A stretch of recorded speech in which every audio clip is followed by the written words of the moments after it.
किरण की सास वीना बहुत ही चटोरी थी। उसका हर वक्त कुछ ना कुछ चटपटा खाने का मन किया करता था, जैसे चाउमीन, समोसे, बर्गर और चिल्ली पटेटो। यहाँ तक कि वो अपनी बहू से भी काफी अलग अलग तरह के खाने बनवा कर खाया करती थी। ऐसे ही एक दिन वह अपनी बहू से कहती है। बहू, आज मेरा मन आम की चटनी खाने का कर रहा है। तुम खाने में जरूर बनाना, ठीक है ना? ठीक है, मैं आम की चटनी बना देती हूँ।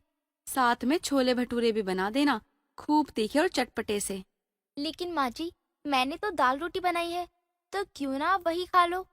नहीं भाई नहीं, मुझे नहीं खानी दाल रोटी। मेरे लिए तू छोले भटूरे बना ले। मैंने सभी के लिए खाना बना दिया है। अब 1 घंटे में मैंने सभी के लिए वो खाना बनाया है, और आप कह रही हैं कि मैं फिर से किचन में जाऊं और छोले भटूरे बनाऊं। हाँ तो बना नहीं सकती क्या? आज से पहले तो तू मेरे लिए सब कुछ बना देती थी।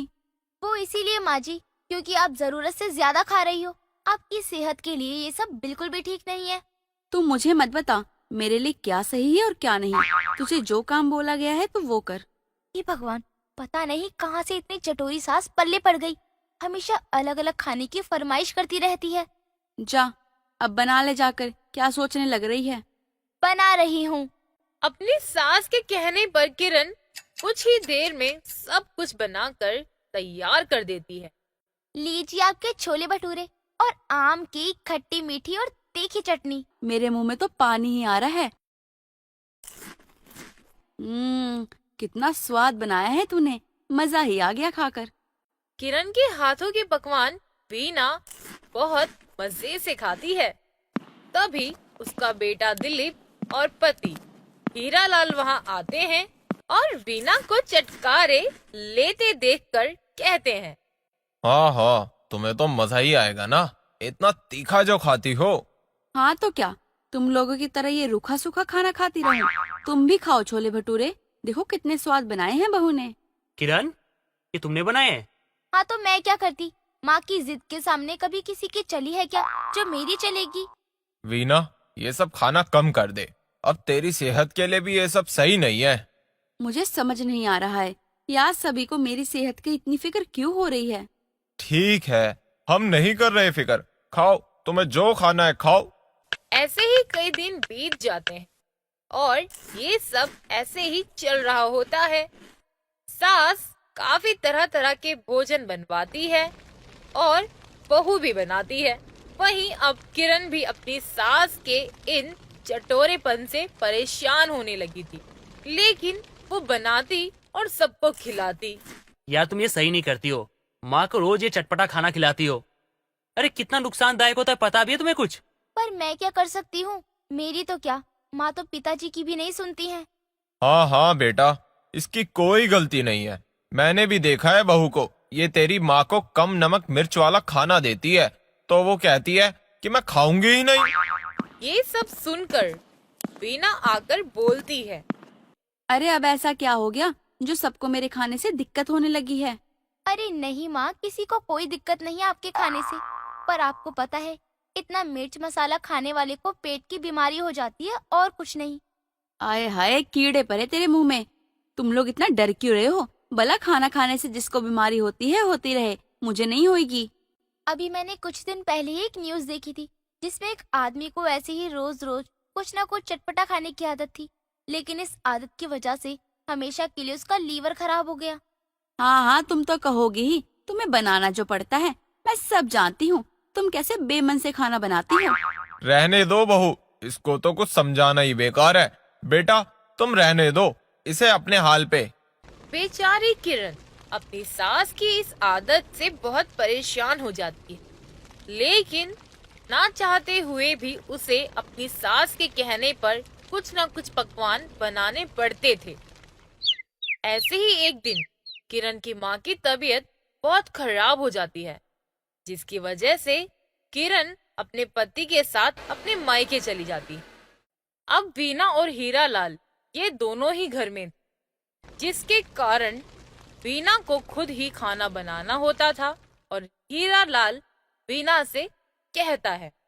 वीना, आज तो कुछ साधारण सा ही खाना बनाना, हम दोनों साथ मिलकर खाएंगे। अरे क्यों, मैं ये बीमारों वाला क्यों खाना खाऊं? मुझसे नहीं खाया जाता ये सब।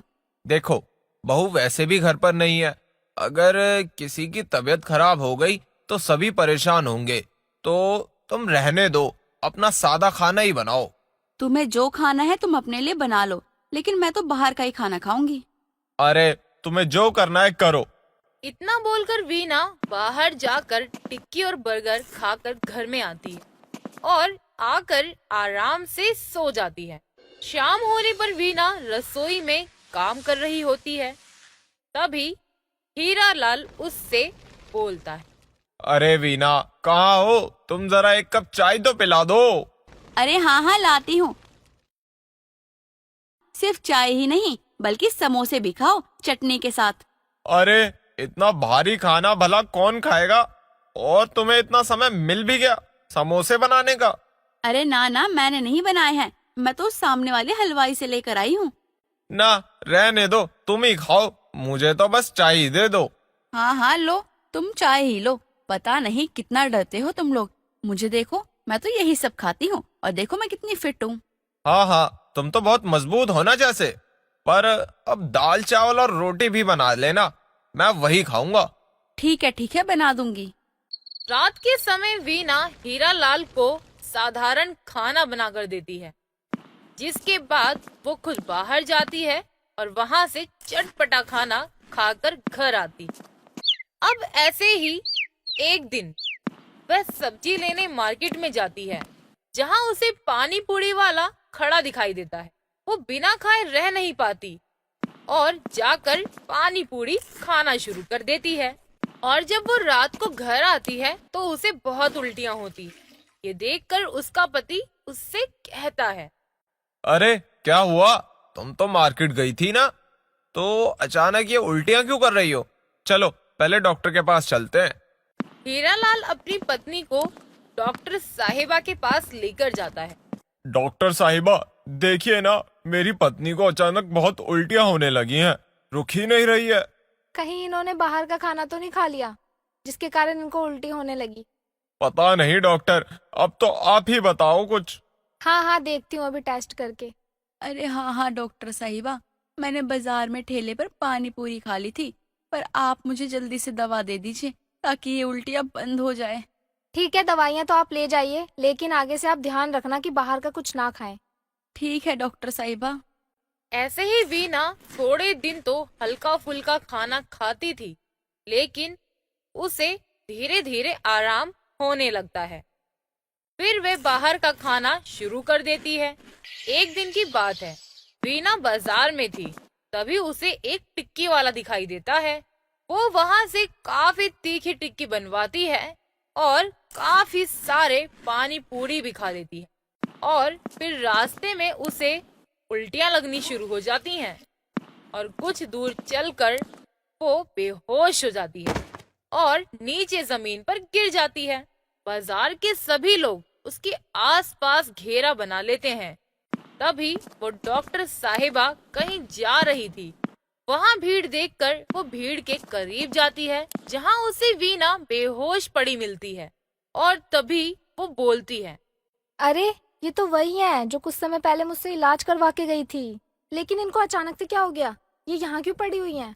चलो मैं ही इनको हॉस्पिटल लेके चली जाती हूँ और इनके पति को कॉल करके बुलाती हूँ। डॉक्टर साहिबा वीना को हॉस्पिटल ले आती है और हीरालाल को भी खबर कर देती है। कुछ ही देर बाद हीरालाल हॉस्पिटल आकर डॉक्टर साहिबा से बोलता है। नमस्ते डॉक्टर साहिबा, कहाँ है मेरी पत्नी वीना और उसको क्या हुआ है? आइए, ये रही आपकी पत्नी। बाहर का ज्यादा खाने से ना इनके पेट का पाचन तंत्र पूरा खराब हो चुका है। अब क्या होगा? डॉक्टर साहिबा, हम सब ने कितना समझाया था इसको, पर इसके समझ ही नहीं आती। अब तो बस एक ही इलाज है इनका। इनको समय पर दवाई दीजिए और बाहर का खाना तो आप भूल ही जाइए, तो अच्छा होगा। अरे डॉक्टर, तो क्या मैं अब कभी ठीक नहीं हो सकती? अरे अरे, ऐसा नहीं है। ठीक तो आप बिल्कुल हो जाओगे, पर फिर भी तला हुआ, मसालेदार और बाहर का नहीं खा सकती हो आप। अगर खाओगी तो बीमार हो जाओगी। ये सुनते ही वीना बहुत ज्यादा निराश हो जाती है। और वहीं दूसरी तरफ दिलीप और किरण सास की बीमारी की खबर सुनते ही घर वापस आते हैं और घर आते ही किरण वीना से कहती है, माँ जी आप चिंता मत कीजिए, मैं ख्याल रखूंगी और आपको बहुत जल्द ही ठीक कर दूंगी। लेकिन बहू, डॉक्टर का तो ये कहना है ना कि मैं अब कभी भी ठीक नहीं हो पाऊंगी। अरे माँ जी ऐसा नहीं है, अगर हम सही समय पर इलाज करें और साथ में अपने खाने पीने का भी ख्याल रखें तो हम काफी हद तक ठीक हो सकते हैं। तुम सच कह रही हो बहू? क्या ऐसा हो सकता है? हाँ हाँ माँ जी ऐसा ही होता है, आप भरोसा रखिए और कभी निराश मत होना, आप जल्द ही बहुत जल्दी ठीक हो जाओगी। अरे बहू, तुम कहती हो तो मैं भरोसा कर लेती हूँ, नहीं तो डॉक्टर की बातों से तो मुझे यही लगा था कि अब मैं कभी ठीक नहीं हो पाऊंगी। अरे नहीं, डॉक्टर भी सही कह रहे थे, क्योंकि ठीक हो जाने के बाद भी आपको अपने खाने का ध्यान रखना होगा। ठीक है, मैं तो पहले से ही अपनी गलतियों की सजा भुगत रही हूँ, पर मेरी आज समझ में आ ही गया कि हमें अपनों की बातों पर ध्यान देना चाहिए और उन्हें सुन लेना चाहिए। हाँ वो तो है, पर कोई बात नहीं, अब तो आप समझ ही गई हो ना, वो ही काफी है। कभी भी ऐसा मत करना आगे से। माँ मुझे इसी बात का डर था, तभी आपको समझाता रहता था। लेकिन कोई बात नहीं, आप हिम्मत रखिए, सब ठीक हो जाएगा। अरे हाँ बेटा, तुम सही कह रहे हो। मैंने पहले ही तुम सबकी बात मान ली होती तो आज मुझे ये दिन नहीं देखना पड़ता। चलो, जो हुआ सो हुआ, लेकिन अब भी समझ जाओ, आगे के लिए ठीक रहेगा। हाँ वो तो है, अब मैं अपना ख्याल रखूंगी और दवा भी समय से लूंगी। आप चिंता मत कीजिए और मुझे माफ कर दीजिए, मेरी वजह से आप सबको इतना परेशान होना पड़ा। वैसे तो किरण अपनी सास की इस आदत से बहुत परेशान थी, क्योंकि उसे रोज रोज ये सब बनाना जो पड़ रहा था। लेकिन अब सास के बीमार होने से वो और भी ज्यादा परेशान। वीना का चटोरापन तो खत्म हो गया था, लेकिन सास के बीमार होने की वजह से वो बहुत परेशान होती है और उसे बहुत बुरा भी लगता है। खैर, किरण अपनी सास का बहुत अच्छे से ख्याल रखती है और समय के साथ वीना ठीक भी हो जाती है और अब उसने चटपटा खाना भी छोड़ दिया था, जिसकी वजह से अब सभी बहुत खुश होते हैं।